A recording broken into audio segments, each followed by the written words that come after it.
Nakakalungkot ang mga napapanood ko ngayon sa YouTube, sa Facebook, sa lahat ng mga social media platforms.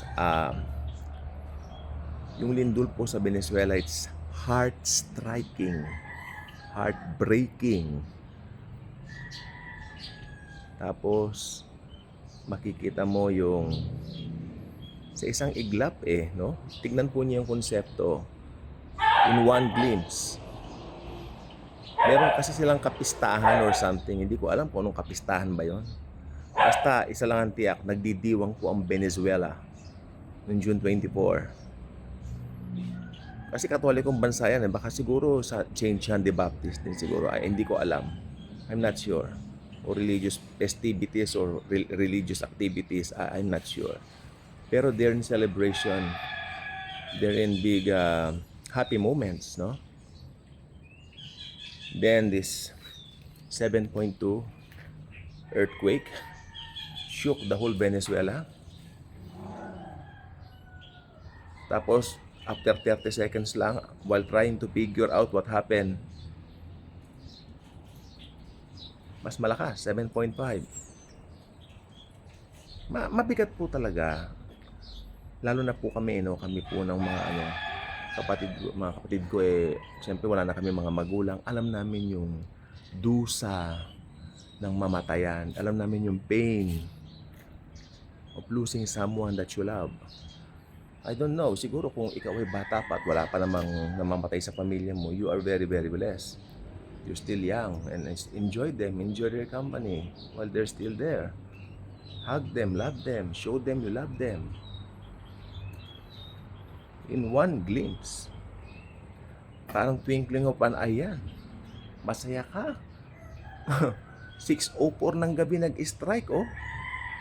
Makikita mo na yung buong day halos na-enjoy nila. The whole family, walang pasok yun So it's a holiday, Wednesday. So lahat ng mga, anong tawag dito? Lahat ng mga Venezuelans nasa holiday mode and they're enjoying it. Most people nasa mga, ayun yung mga nag-collapse ng mga high-rise na mga nakita niyo pa yon? Mga kondo na mga high-rise. At yung mga kondong hindi man masyadong nabagsak, kitang-kita mo na yung loob no? Dahil almost babagsak na rin po. Halos mahubaran na. Maraming mayayaman po roon sa bansang yon na ngayon pantay-pantay na po. Nawala ang society status, no? Naging pantay-pantay in one glimpse. Bakit? Naging pantay-pantay habang hinahanap ang mga mahal sa buhay. Naging pantay-pantay habang nagtataka bakit nangyari ang mga bagay niya. Yung isang ina ang kawawa. Pero may magandang balita rin, yung isang ama, nakita niya, buhay lahat yung mga pamilya niya, nasa ilalim ng na-recover. I'm so happy. Malungkot. Pero as a Bible Christian believer, sa ating mga born-again Christians, bilang mga nakikristo, paano mo ba titignan ang mga ito? Siyempre, unang-una, bukod sa nalulungkot tayo, atin po itong i-connect sa Scripture. 7.5 yung pinakamalakas na tumama sa Venezuela ever since 1900s. For more than 100 years, they experienced that again. Siguro sa tingin ko while watching it, parang ito yung the big one ng Pilipinas, no? Na hinihintay natin dito hindi hinihintay, hindi ko po hinihintay yon. Na yung parang pinag-iingat tayo, especially dito po sa Metro Manila. Dito po sa atin kasi alam naman natin, yes, I hope na itayo sa tamang pundasyon itong mga bahay natin dito. Ganun pa man, di tayo matatakot because kabait ni Lord sa atin, no? Tayo ay highly favored and greatly blessed niya. I'm not saying na hindi yung ibang bansa, pero sometimes may mga hindi tayo maunawaan bakit nangyari. Alam niyo, ang tanging mapapayo ko lang, yung mga times na ganito, uncertainty, yung mga times na hindi mo alam ang sagot, that's when you need Jesus the most. Because Jesus Jesus alone has all the answers. Makikita po ninyo yan. Panginoong Hesukristo lang po lahat ang may answer sa lahat ng mga pangyayaring yan. Okay? Tayo ay nananangan sa kanyang mga pangako sa atin. Tignan po natin ang Book of Revelation. Sa Book of Revelation, merong maangas na binanggit ang Biblia. Maangas kako kasi sobrang angas, sobrang, ibig sabihin ng angas, sobrang lakas ng talata. Yung pinakamalakas na lindol, magaganap po sa Great Tribulation. No? I think nasa Revelation chapter 20 yon. Tama po ba ako? Check na lang po ninyo.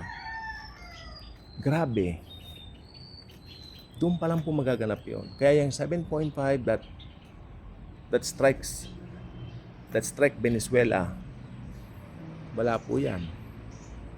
Dahil during that time, yung pinakamalakas na lindol na magaganap sa mundo, yun po ay wrath of God na binabanggit. May wrath of God po doon. Yung wrath of God po ay talaga po namang magaganap po sa mundo. Yung wrath of God po ay talaga pong ngayon pa lang po ay nararamdaman na po natin na malapit na. Kasi ang mga may senyales lang po talaga yung second coming ng Lord Jesus. Kahapon, napakainit ng panahon. Ngayon, gumanda naman po ang panahon at may araw. Alam niyo po ba, the more na may araw, the more na kahit papano malamig ng konti ang pakiramdam mo. Compared yung humidity, napakainit noon. No? Kaya that's part of the end times experience. Kasi maski tayo po mga believers, may mga patikim po tayo dyan eh. Ngayon, kung bakit hindi pa tayo naalis ng Panginoon dito, nasa Kanya na lang po yun. Pero ang napakalungkot na balitang yan sa Venezuela ay para sa ating mga Kristiyano, ayan ay ang reminder sa atin na lalo tayong mag-share ng good news. Lalo nating i-share yung gospel of grace. Huwag tayong babalik sa batas. Huwag mo ipapangaral yung law ni Moises. Ipangaral mo maliligtas ang tao sa ginawa ni Jesus sa krus. It's very important. It's useless kasi mangangaral ka ng law. Tapos, hindi ka rin maliligtas sa uli. Sayang lang. Religion, di ba? Ipangaral mo na yung totoo. Sabi nga ni Pablo, kung merong anghel o ibang tao na mangaral ng iba sa ipinangaral ko, sumpain siya. Anatema. Doon mapapahamak ang tao. Tapos kanina dito po sa YouTube, meron nagpapahiwatig, American vlogger siya. Pinapahiwatig niya na maiiwan daw sa rapture yung mga tamad magsimba, tamad mag-Bible study. No, hindi po yun. Maiiwan sa rapture ang isang tao sa isang dahilan lang po. Dahil hindi siya naniwala sa gospel of grace. Dahil hindi siya naniwala na sapat na yung ginawa ni Jesus para maligtas siya. I doubt yung taong yun, baka maiwan nga siya. Dahil hindi naman niya pinaniniwalaan yung ginawa ni Kristo na sapat na yon. Sa kanya kailangan pang mag-perform, ganyan. While hindi naman po magsama ang good works. Tayo ay pre-Diyos, tayo ay ginawa ng Panginoon ngayon, tayo ay na-born again para sa good works. Pero hindi po yung good works ang magiging root. Ito ay magiging fruit, no? Napakadali lang naman po. Kung gusto mong unawain, madali. Kung ayaw mo, lahat ng paraan nasa iyo rin. Dahil siguro, may kinagisnan na religion, yun po ang pahamak eh. Dahil may kinagisnan ka ng religion, ayaw mo nang makinig sa iba. Ayaw mo makinig yung totoo. Yung ginawa ni Jesus sa krus ay sapat na. Mas gusto mong mag-perform, mas gusto mong, okay, yun lang pong gusto ko sabihin sa inyo na yung tungkol sa Venezuela, napakabigat sa puso. Yan, all over. Maganda ito po, nasa ano po natin. Pag nakita naman nyo sa YouTube, ipag-pray naman po natin yung mga dapat ipag-pray doon na mga tao, sana may ma-recover pa. Pero 48 hours, I doubt. Alam niyo ba missing ngayon? Ang dami na pong missing ngayon doon ha. May isang libo na yata ang missing or something. 1,000 something, I get. Ewan ko lang po, as of ano pa lang po yun. Ewan ko lang po ngayon sa present. So, yan. Kung hindi pa kayo ka-good vibes, maging ka-good vibes na by clicking that subscribe button. Share Jesus, share His graces lang. Thank you. God bless.